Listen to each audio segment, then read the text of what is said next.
Hi guys, আসসালামু আলাইকুম। আজকে বানাবো তেলাপিয়া মাছের লেজের ভর্তা। রেসিপিটি শুরু করা যাক। প্রথমেই একটি বড় প্লেটে তেলাপিয়া মাছের 2টি টুকরো নিয়েছি।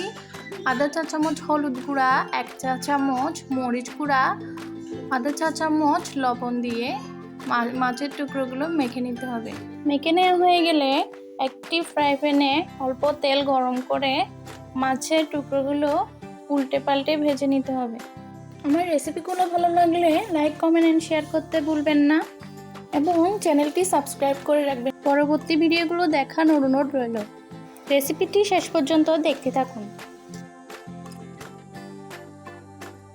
মাছ ভাজা হয়ে গেলে একটি প্লেটে তুলে নিন এবং মাছের কাঁটাগুলো বেছে নিন ভালো করে।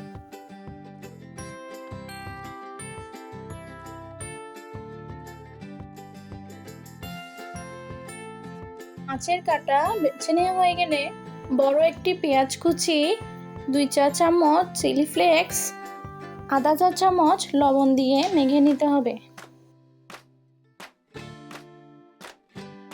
পরিমাণ মতো সরিষার তেল দিয়ে আবার ভালো মতো চটকে নিন।